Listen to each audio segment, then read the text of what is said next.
Dear students, आज हम इस वीडियो में मैथमेटिकल लॉजिक इस चैप्टर में पेज नंबर 8 टेक्स्ट बुक का जो पेज नंबर 8 है उसकी सॉल्व एग्जांपल डिस्कस करने वाले हैं। तो यहाँ पर एग्जांपल है using to table prove the following equivalence. कुछ मिसालें दी हुई है जिसमें से पहले ये जो दो स्टेटमेंट पैटर्न दिए हुए हैं इन दोनों को हमें इक्विवेलेंट प्रूव करना है। पी एंड क्यू, इसे not P implies not Q, इसके इक्विवेलेंट प्रूव करना है। और ट्रूथ टेबल का इस्तेमाल हम करेंगे यहाँ पर, क्योंकि ट्रूथ टेबल का यूज़ करके ही इन दोनों को इक्वल प्रूव करना है। इसे हम विदाउट यूजिंग ट्रूथ टेबल भी प्रूव कर सकते हैं। तो ट्रूथ टेबल बनाने के लिए सबसे पहले जो सिंपल स्टेटमेंट यहाँ पर इस्तेमाल हुए हैं, यानी कि पी और क्यू लिखना है। इसके बाद जो निगेशन वाले यहाँ पर स्टेटमेंट यूज़ हुए हैं, जैसे यहाँ पर निगेशन क्यू इस्तेमाल हुआ है तो हम निगेशन क्यू यूज़ करेंगे। इसके बाद जो सिंपल ब्रैकेट है यानी कि पी कंजक्शन क्यू, उसके बाद P इम्प्लाइज नॉट क्यू, और फिर P इम्प्लाइज नॉट क्यू का निगेशन, और बस ट्रूथ टेबल तैयार है। यहाँ पर हमें इस लास्ट वाले कॉलम को और P कंजक्शन क्यू इस कॉलम को इक्वल प्रूव करना है।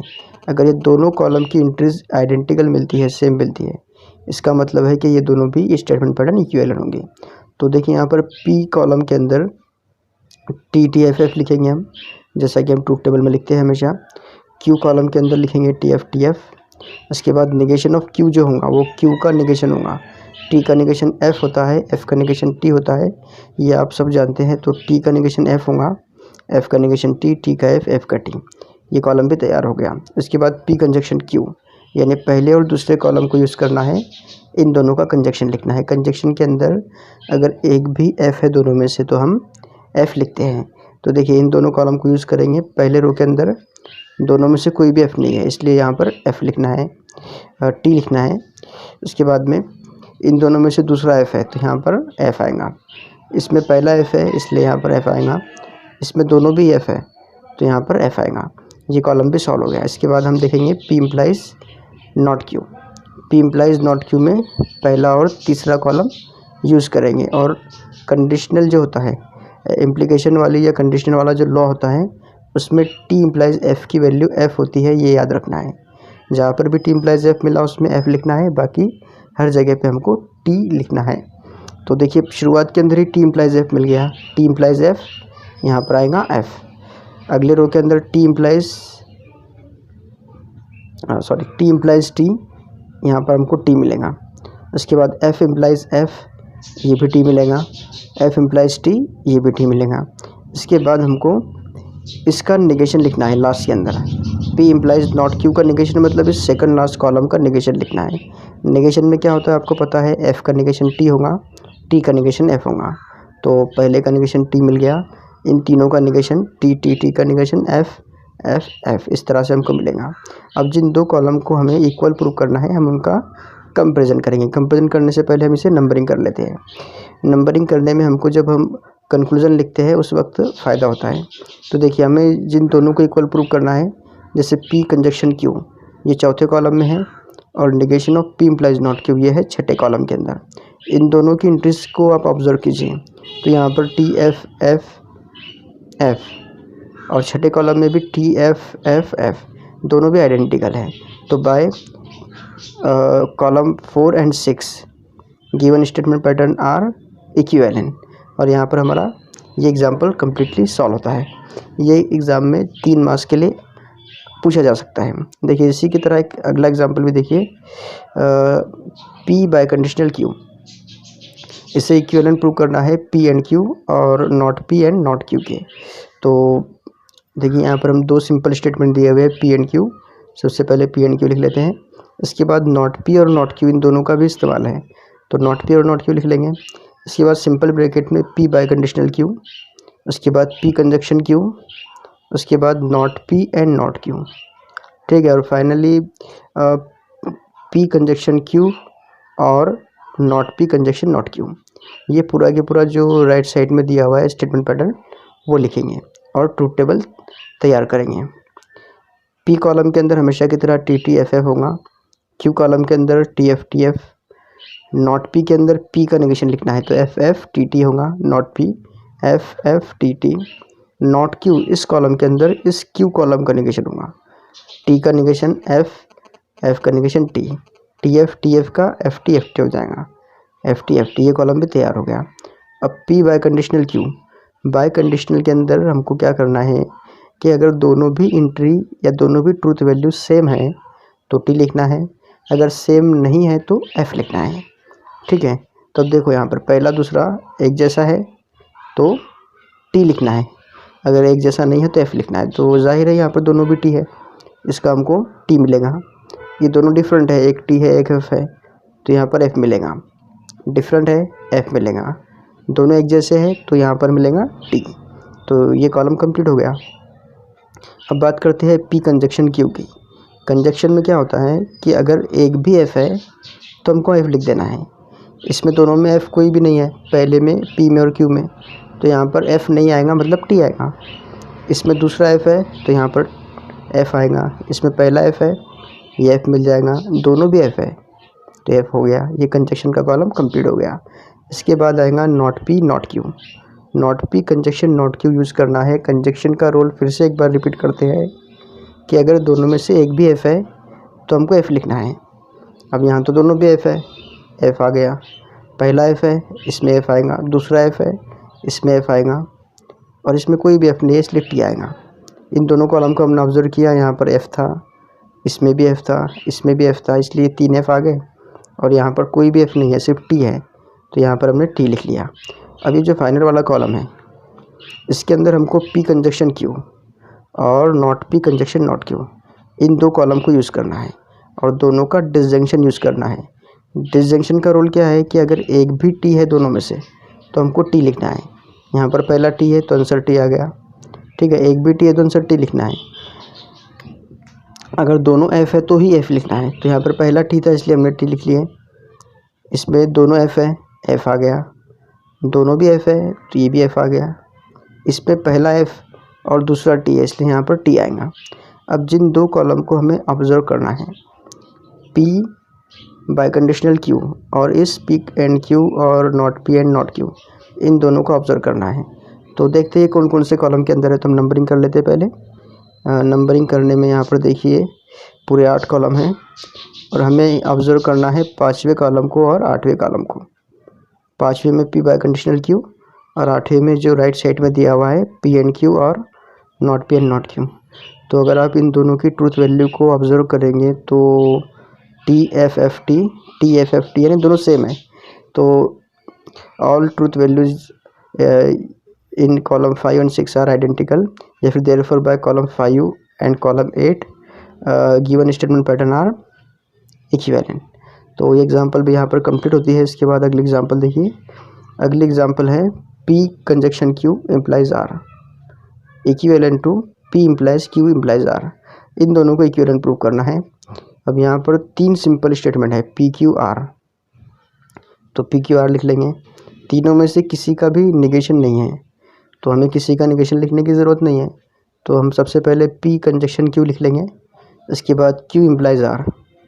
ठीक है, P conjunction Q implies R मतलब ये लेफ़्ट साइड पहले कर लिया, ठीक है कोई बात नहीं। इसके बाद में क्यू इम्प्लाइज आर, उसके बाद में P implies Q implies R. ठीक है, और फिर टेबल तैयार करेंगे। क्योंकि यहाँ पर 3 सिंपल स्टेटमेंट है इसलिए हम यहाँ पर 8 रो यूज़ करेंगे। जब 2 सिंपल स्टेटमेंट होते हैं तब 4 रो यूज़ करते हैं।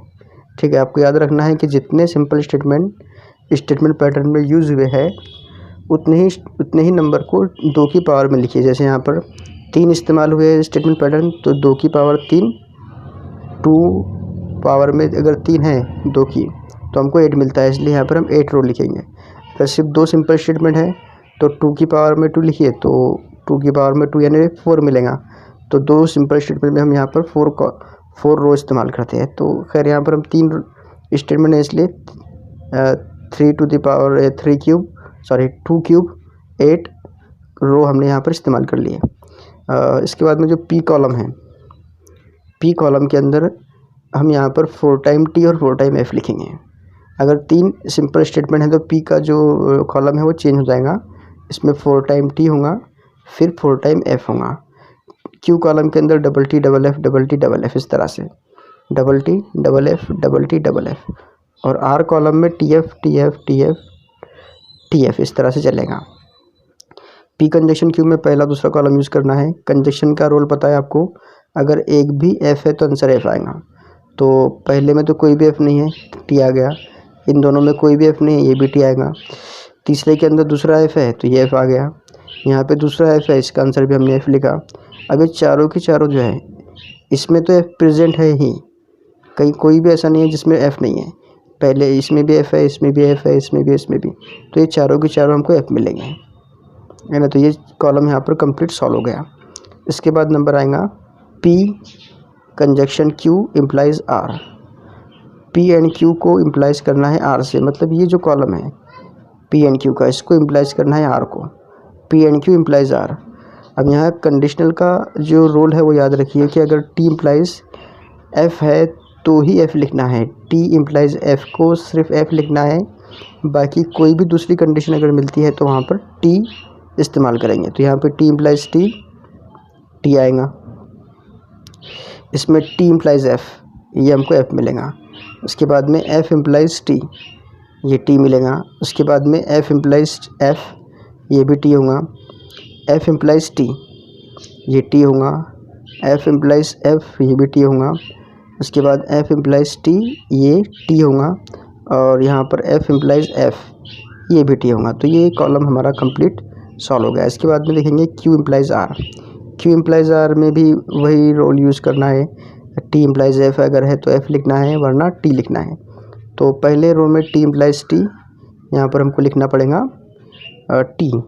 इसके बाद में टी इम्प्लाइज एफ, ये होगा एफ, ये कंडीशन फॉलो करता है टी इम्प्लाइज एफ, एफ। उसके बाद में एफ इम्प्लाइज टी, ये टी होगा। उसके बाद में एफ इम्प्लाइज एफ, ये टी, टी इम्प्लाइज टी, यहाँ पर टी मिलेगा। और टी इम्प्लाइज एफ, ये भी एफ होगा। उसके बाद एफ इम्प्लाइज टी, ये टी मिलेगा। और एफ इम्प्लाइज एफ, ये होगा एफ।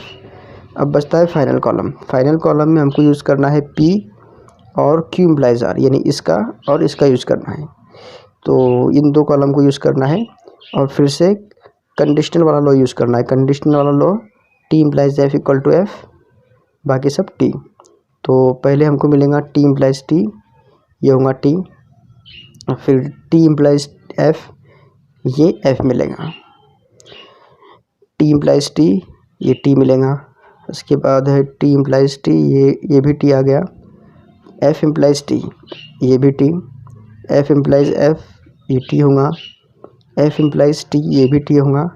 और लास्ट में एफ इम्प्लाइज टी, ये भी टी होगा। तो यहाँ पर हमने ट्रुथ टेबल तैयार कर लिया। अब जिन दो कॉलम को हमें कंपेयर करना है, उसमें पहला है ये कॉलम पी कंजक्शन क्यू, और ये लास्ट कॉलम। तो नंबरिंग अगर कर लेंगे हम तो आसानी होंगी। यहाँ पर 5वें कॉलम और 7वें कॉलम को ऑब्जर्व करना है हमको। 5वां कॉलम ये है, 7वां कॉलम ये है। तो देखिए यहाँ पर दोनों की ट्रूथ वैल्यू सेम है क्या? पहले में टी, दूसरे में एफ, फिर बाकी सब टी, मतलब दोनों की एंट्रीज बिल्कुल सेम है, आइडेंटिकल है। तो इसका मतलब ये है कि जो दिए हुए स्टेटमेंट पैटर्न है हमारे, वो दोनों भी इक्विवेलेंट हैं। बाय कॉलम 5 एंड 7, एक्चुअल में यहाँ पे 7 होना चाहिए। By column 5 and 7 given statement pattern are equivalent. उसके बाद चौथा एग्जांपल देखिए, पी इम्प्लाइज क्यू और आर। इसे इक्विवेलेंट प्रूव करना है पी इम्प्लाइज क्यू और पी इम्प्लाइज आर के। 3 simple statement P Q R, negation कहीं पर भी नहीं है। उसके बाद में क्यू और आर के बाद फिर पी इम्प्लाइज क्यू और फिर पी इम्प्लाइज आर, ठीक है। उसके बाद पी इम्प्लाइज क्यू और आर लेफ़्ट साइड और फिर बाद में राइट साइड, ठीक है। स्टेटमेंट जो पहला रो होता है ट्रूथ टेबल का, उसके अंदर सबसे पहले हम सिंपल स्टेटमेंट लिखते हैं, फिर सिंपल स्टेटमेंट के नेगेशन लिखते हैं, फिर सिंपल ब्रैकेट, और फिर जो भी स्टेटमेंट पैटर्न दिए हुए हैं वो लिखते हैं। इसके अलावा भी अगर कोई और तरीका आपको आसान लगता है तो आप वो तरीका भी इस्तेमाल कर सकते हैं। देखिए यहाँ पर पी कॉलम के अंदर 4 टाइम टी लिखना है, 4 टाइम एफ लिखना है। क्यू कॉलम में double T double F, double T double F. R column में T F T F T F T F T F. Q और आर, तो इन दोनों कॉलम को यूज़ करना है हमको, क्यू आर को, ठीक है। इन दोनों कॉलम का डिसजंक्शन लिखना है। डिसजंक्शन में अगर एक भी टी है तो आंसर टी आएगा, एक भी टी है दोनों में से तो आंसर टी आएगा। तो देखो अब यहाँ पर पहले में दोनों में टी है तो आंसर टी आएगा, इसके बाद पहला टी है टी आएगा, इसमें ये दूसरा टी है तो इसका आंसर टी आएगा, इसमें दोनों में से कोई भी टी नहीं है तो यहाँ पर एफ आएगा, इसके बाद ये दोनों भी टी है तो टी मिल गया आंसर, इसमें पहला टी है दूसरा एफ है तो टी मिल गया आंसर, यहाँ पे दूसरा टी है टी मिलेगा और यहाँ पे दोनों एफ है इसलिए आंसर एफ आएगा। इसके बाद नंबर आएगा P implies Q. P implies Q के अंदर हम यूज़ करेंगे T implies F equal to F, बाकी सब जगह पे हमको टी लिखना है।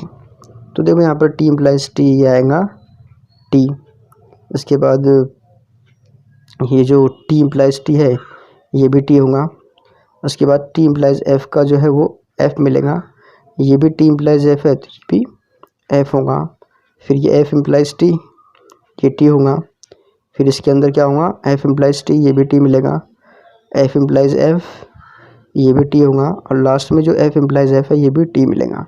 तो ये कॉलम यहाँ पर हमारा कंप्लीट हो गया। इसके बाद आएगा P implies R. P implies R के अंदर पी कॉलम और आर कॉलम यूज़ करना है, तो पी कॉलम और आर कॉलम यूज़ करेंगे। टी इम्प्लाइज एफ को एफ लिखना है, बाकी सबको टी लिखना है, ये बार बार हम रिपीट कर रहे हैं। देखिए इसके बाद में टी इम्प्लाइज टी ये होगा टी, टी इम्प्लाइज एफ ये होगा F, T implies T T, ये टी इम्प्लाइज एफ आ गया फिर से, तो यहाँ पर आएगा एफ, एफ इम्प्लाइज टी ये आएगा टी, एफ इम्प्लाइज एफ इधर एफ आ गया, एफ इम्प्लाइज टी ये टी मिल गया, एफ इम्प्लाइज एफ ये आ गया टी। अब इसके बाद पी इम्प्लाइज क्यू और आर। पी इम्प्लाइज क्यू और आर मतलब हमको यहाँ पर पहला कॉलम यूज़ करना है और ये क्यू और आर इस कॉलम को यूज़ करना है, पी इम्प्लाइज क्यू और आर, और फिर वही कंडीशनल वाला लॉ यूज़ करेंगे तो इसमें हमको मिलेगा T implies T T, T implies T यहाँ पर आएगा टी, इसके बाद अगले इसमें टी इम्प्लाइज टी यहाँ पर हमको टी लिखना है, टी इम्प्लाइज एफ यहाँ पर हमारे को एफ मिलेगा, एफ इम्प्लाइज टी ये भी टी मिलेगा, एफ इम्प्लाइज टी ये भी टी आ गया, एफ इम्प्लाइज टी टी और एफ इम्प्लाइज एफ ये भी टी हो गया, ये कॉलम कंप्लीट हो गया। अब जो फाइनल स्टेटमेंट पैटर्न है राइट हैंड साइड का, यानी पी इम्प्लाइज क्यू ये कॉलम और पी इम्प्लाइज आर ये कॉलम, इन दोनों का हमें डिसजंक्शन लिखना है। डिसजंक्शन एक भी टी है तो टी लिखना है, डिसजंक्शन में एक भी टी है दोनों में से तो टी लिखना है। तो अब देखते हैं दोनों के अंदर दोनों भी टी है तो आंसर टी आएगा, इन दोनों में पहला टी है आंसर टी आएगा, दूसरा टी है तो यहाँ पर टी आएगा, दोनों भी एफ है यहाँ पर एफ मिलेगा, दोनों भी टी है तो टी, अब तो सबके सब टी है तो जाहिर है कि ये सब के सब हमको टी मिलेंगे। तो ये स्टेटमेंट पैटर्न यहाँ पर कंप्लीट हो गया। अब जो कॉलम को हमें जिन पैटर्न को हमें इक्विवेलेंट प्रूव करना है वो है ये लास्ट कॉलम और ये सेकंड लास्ट कॉलम। तो इनको नंबरिंग अगर हम करते हैं तो नंबरिंग करने के बाद 7वां और 8वां कॉलम हमको ऑब्जर्व करना है। 7वें 8वें कॉलम के अंदर देखिए यहाँ पर टी टी टी ये दोनों एफ ये टी टी टी, मतलब दोनों की जो एंट्रीज है जो ट्रूथ वैल्यूज़ में हमको मिली है वो एक जैसी है। इसका मतलब ये है कि by column 7 and 8 given statement patterns are equivalent, और यहाँ पर हमारा ये चौथा एग्जाम्पल कंप्लीट होता है। तो अगर आपने अभी तक हमारे चैनल को सब्सक्राइब नहीं किया है तो please subscribe our channel and thanks for watching.